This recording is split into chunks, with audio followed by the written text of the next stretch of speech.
Hello everyone. Welcome back to NIPER and दोस्त YouTube channel. बहुत दिनों बाद मुझे पता है एंड बहुत दिनों से मैं वीडियो नहीं डाल रहा था एंड होप आप सबको तैयारी बहुत अच्छा चल रहा होगा, राइट। 2 मार्च को तो आ भी जाएंगे एडमिट कार्ड। बहुत सारे स्टूडेंट्स को अभी तक लग रहा होगा कि I am at the border line, क्या मेरा क्लियर हो जाएगा। तो ये स्टूडेंट सॉरी ये वीडियो उस बच्चे के लिए नहीं है जिसके लिए प्रिपरेशन टॉप नॉच है, ठीक है। दे नो कि उसका क्लियर हो जाएगा। They are now focusing for their rank, okay, to improve their rank. तो उन स्टूडेंट्स के लिए ये वीडियो नहीं है। तो ये वीडियो किसके लिए है? ये वीडियो है उस बच्चों के लिए जो अभी अभी प्रिपरेशन चालू किया है। ऑल्सो उस बच्चों के लिए जो प्रिपरेशन हो गए, ऑलमोस्ट 1-2 महीना चालू किए हैं, पर अभी भी ऐसा है कि मतलब बॉर्डर लाइन में मार्क्स रह रहा है। उसका आइडिया नहीं लग रहा है कि मैं कहाँ पे मेरा लैग हो रहा है, लैगिंग हो रहा है, राइट। तो उस स्टूडेंट्स के लिए ये वीडियो है। तो मुझे लगा एक ऐसा रैपिड रिवीजन प्लान आपको इस टाइम पे आपको क्या करने का जरूरत है in order to just clear the exam. तो जिसको बस क्लियर करना मेन पर्पस है, उसी के लिए ये वीडियो है। तो लेट्स सी कि ये बी फार्मेसी का आप मतलब बहुत सारे स्टूडेंट्स जिसको मतलब जो देख के ही घबरा जाता है, राइट, कि ये इतना सारे ऑलमोस्ट सब्जेक्ट्स, अगर मैं बोलूँ तो ऑलमोस्ट 35 to 40 सब्जेक्ट्स, राइट। तो कैसे क्लियर कर पाऊंगा? इतना सारे सब्जेक्ट्स तो मैं पढ़ा ही नहीं। तो मैं बता रहा हूँ ये इतना सब्जेक्ट्स बिल्कुल पढ़ने की जरूरत नहीं है। और कौन सा सब्जेक्ट्स पढ़ना है उसके अंदर भी क्या सिलेक्टिव पढ़ना है तो आप निकल दोगे एग्जाम, ओके। तो मैं उसका बता रहा हूँ और ध्यान से सुनना। अगले 8-10 मिनट जितना टाइम हो ध्यान से सुनते रहना, ठीक है। और उसी हिसाब से आपको ये 10 दिन अभी पढ़ना है। तो फर्स्ट है प्रायोरिटी फार्मास्यूटिक्स। ये फर्स्ट प्रायोरिटी होना चाहिए क्योंकि pharmaceutics is the only subject जहाँ कंपेरेटिवली बाकी सब्जेक्ट से थोड़ा इजी होता है एंड उसमें आप बहुत अच्छे से स्कोरिंग कर सकते हो। और ये ऐसा सब्जेक्ट है 1-2 बार पढ़ने से याद भी रह जाता है। लाइक वोलाटाइल नहीं है ये subject, okay. So must finish it in 1 day. अब एक दिन में क्या फार्मास्यूटिक्स थोड़ी ना खत्म हो सकता है। आप बोलोगे कि फार्मास्यूटिक्स में इतने सारे चैप्टर्स है, इतने सारे कुछ है, एक दिन में कैसे पढ़ सकता है? मैं बता रहा हूँ फार्मास्यूटिक्स भी पूरा नहीं पढ़ना है। और ये मैं फार्मास्यूटिक्स बात कर रहा हूँ फास्ट, जो फर्स्ट सेम में होता है ना। फर्स्ट सेम में आप जो पढ़ते हो, जो डिस्पेंसिंग फार्मेसी भी बोलते हैं, डी फार्म में। तो उसी में से क्या आपको पढ़ना है? आपको पढ़ना है posology, very very important chapter. Prescription, prescription में आपको क्या पढ़ना है? खास करके वो जो एब्रीविएशन होता है, like BID, be seen die. BID को क्या इंडिकेट किया जाता है, ठीक है। वन सिन डाई मतलब क्या होता है, वो एब्रीविएशन याद रखना, ठीक है। और उसमें भी सब कुछ नहीं आता है, थोड़ा थोड़ा करके जो प्रेस्क्रिप्शन में मतलब जितना याद हो रहा है एक बार देख के जाना, ठीक है। उसके बाद सस्पेंशन, इमल्सन, बहुत दो इंपॉर्टेंट चैप्टर है, सस्पेंशन, इमल्सन, देन सपोजिटरी, ठीक है। सपोजिटरी में से बहुत क्वेश्चन सबको देखने को मिलता है। उसके बाद फार्मास्यूटिकल कैलकुलेशंस। इसमें भी अगर मैं बोलूँ कि कैलकुलेशंस अभी हो नहीं पा रहा है तो थोड़ा बाद में करना, पहले ये चैप्टर्स खत्म कर लेना, ठीक है। Posology, प्रेस्क्रिप्शंस, suspensions, emulsion, suppository. उसके बाद अगर कैलकुलेशन है तो थोड़ा बहुत वो आप देख लेना फार्मास्यूटिकल कैलकुलेशंस में, ओके। अब है कि थर्ड सेमेस्टर। सेकेंड सेमेस्टर में पूरा स्किप किया अभी के लिए, ठीक है। वो मैं बस एक केमिस्ट्री पार्ट जिसमें आपको थोड़ा पढ़ना है सेकेंड सेमेस्टर में, वो मैं बाद में आ रहा हूँ।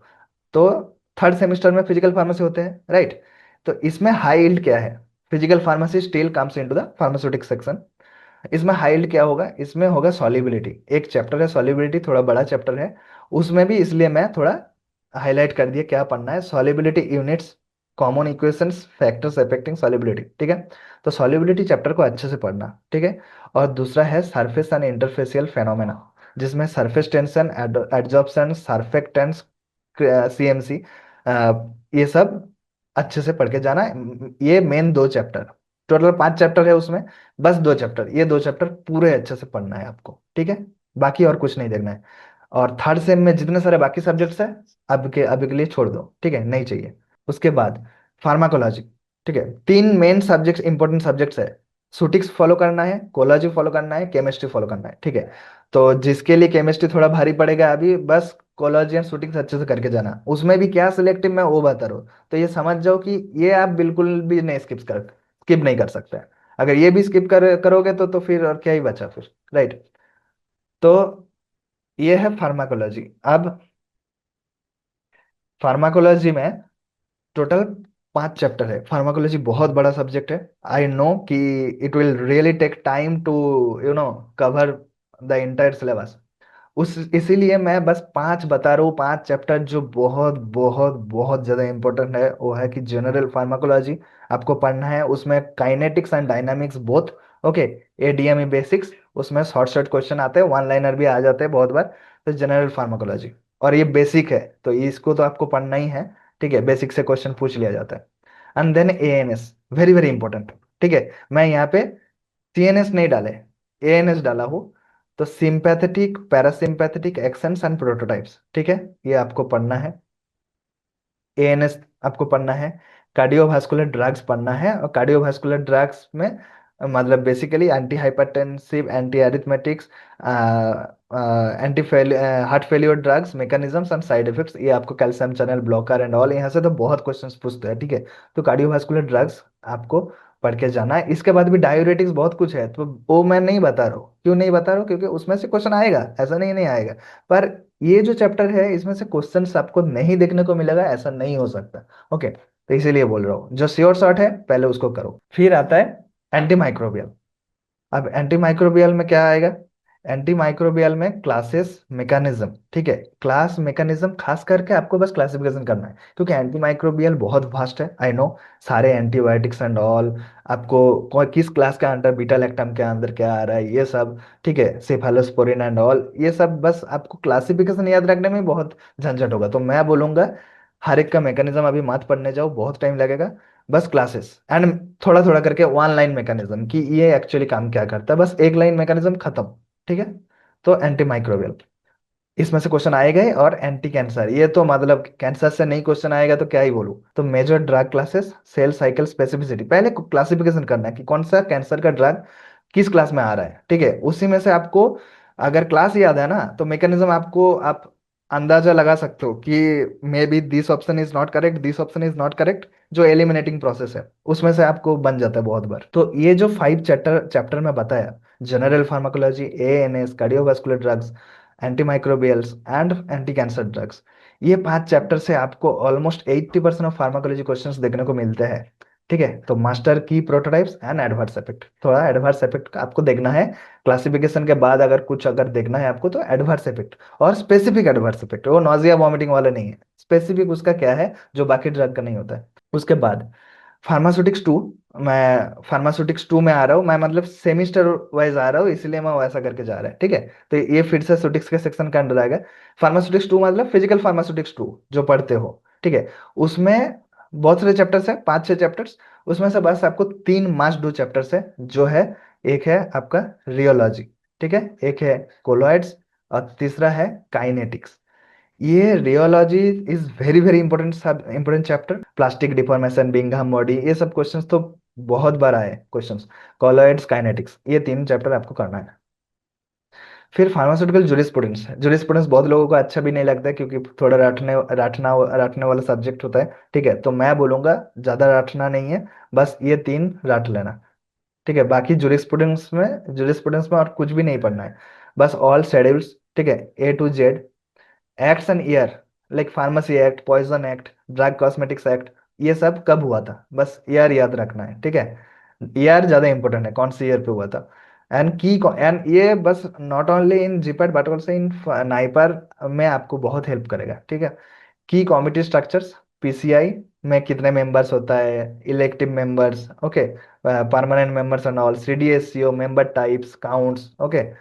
ठीक है, तो ये 3 चीज आपको पढ़ना है जूरिस्प्रूडेंस में, बाकी all rest everything skip. Okay. Then chemistry, chemistry में हाई यील्ड आइडिया चैप्टर्स क्या क्या क्या है मैं बता दे रहा हूँ। केमिस्ट्री एक्चुअल तो कॉन्सेप्ट वाइज पढ़ना होता है। ठीक है, बहुत वास्ट होता है। If your concept is not clear, then getting into this subject will be really difficult for you. So I am just very selective, मैं बता रहा हूँ, अगर आप कर पाओगे तो कर लेना। अगर केमिस्ट्री जिसको जिसको मन हो रहा है कि फार्माकोलॉजी और सुटिक्स तो हो गया, केमिस्ट्री में क्या ही देखूँ, अगर देखने जाऊँ तो बहुत टाइम लगेगा हर एक कॉन्सेप्ट को। तो इसीलिए मैं बता रहा हूँ, बस ये कॉन्सेप्ट को एटलीस्ट क्लियर कर लेना। ठीक है, इसमें से क्वेश्चन आएगा ही आएगा।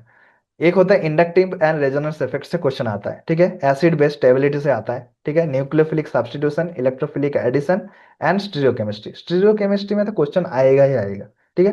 तो बस स्टीरियोकेमिस्ट्री वाला पार्ट पढ़ के जाना, जो रोटेशन वगैरह होता है तो आपको वो कैलकुलेट करना होता है, तो वो देख लेना। एनालिटिकल केमिस्ट्री मतलब एनालिसिस का बात कर रहा हूँ, इसमें spectroscopy. Spectroscopy is very very important, ठीक है।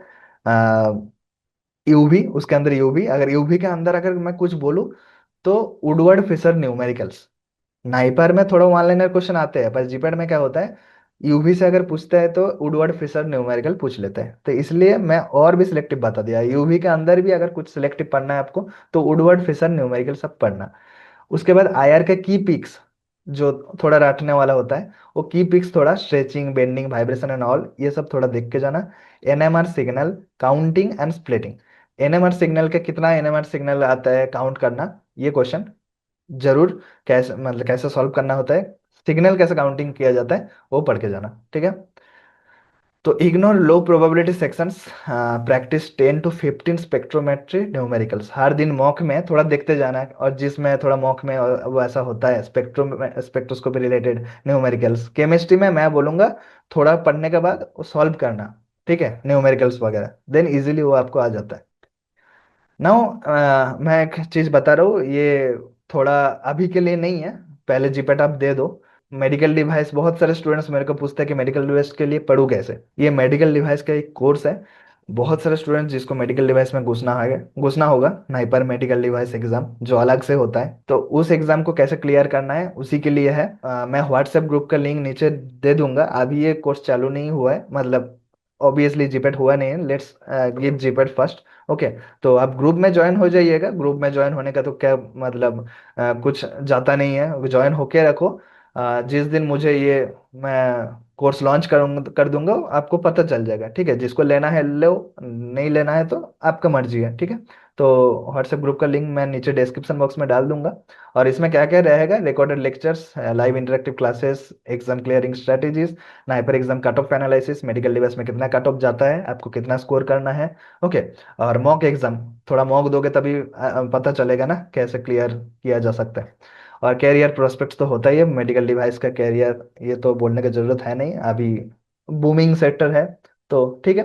Okay, forwarding to next slide. GPAT के लिए बता रहा हूँ, पहले प्रायोरिटाइज टॉपिक्स, जो सब मैं बता दिया टॉपिक्स को, ठीक है। किस टॉपिक को आपको प्रायोरिटाइज करना है वो तो मैंने बता दिया।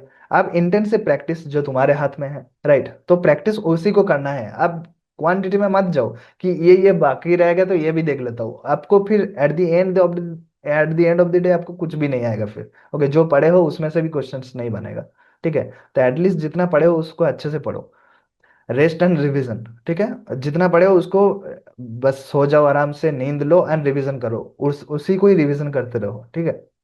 और जैसा मैं जितना मैं टॉपिक बताया वो भी बहुत कम नहीं है, ठीक है। अगर वो खत्म करना है ना, वो 10 दिन लगातार आपको एटलीस्ट प्लस 6 से 8 घंटा तो मिनिमम पढ़ना ही है डेली, ठीक है। Short review and 6 to 8 hours sleep before exam day. Okay, and practice MCQ, ये बहुत जरूरी है, specially for numerical, spectroscopy, organic chemistry, okay, and pharmaceutical calculations जो है सुटिक्स का, उसके लिए एमसीक्यू प्रैक्टिस करना है, तभी आपको कॉन्फिडेंस आएगा। और focus study blocks 2-3 hours each. अब फाइनल मोटिवेशन क्या है, डेली प्लान 8 से 10 घंटा का, 10 आवर्स। आप ऐसा करो कि मुझे 2 डिजिट छूना है, ठीक है, क्योंकि इतने दिन पढ़े नहीं हो, लेट स्टार्ट किए हो, आपको तो थोड़ा अभी अभी नहीं करोगे, मेहनत नहीं करोगे तो कब करोगे, ठीक है। तो एटलीस्ट 2 डिजिट ट्राई करो कि 2 डिजिट ताकि हो जाए 10 आवर्स तक। देन ये सारे जितना चैप्टर बताया खत्म हो जाएगा, don't worry. Okay, short breaks लो, night quick revision of formulas and list. Revision में ज़्यादा फोकस करो, टॉपिक्स टू फिनिश। जैसा मैं बोल दिया, फार्मास्यूटिक्स का 6 कोर होता है, 6 चैप्टर बता दिया, फर्स्ट टाइम फार्मास्यूटिक्स वाला। Okay, rheology, colloids, kinetics, 5 pharmacology chapters में बताया, ठीक है। Pharmacology, general pharmacology, anti microbial, anti cancer, ANS, ठीक है। तो ये सारे, spectroscopy, jurisprudence, schedules and acts. Okay. And mindset क्या होना चाहिए? माइंडसेट यही होना चाहिए कि trust your preparations. Don't think like कि I have covered only 30%, rest 70% I am skipping, don't know whether I can clear और नॉट। ऐसा नेगेटिव थॉट्स मत लाओ, ठीक है? What ever you have prepared, just trust your preparations.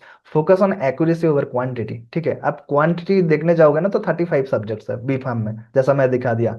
So 35 subjects अगर अगर कोई खत्म कर लिया ना, तो मैं इतना तो एश्योरिटी एश्योरिटी के साथ कह सकते हैं उसका जीपीएट कभी नहीं निकलेगा।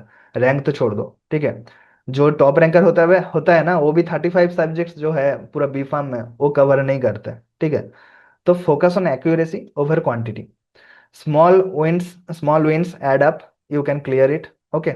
सो good luck, believe in your preparations, और मेरे तरफ से all the very best for your exam. Go qualify with confidence.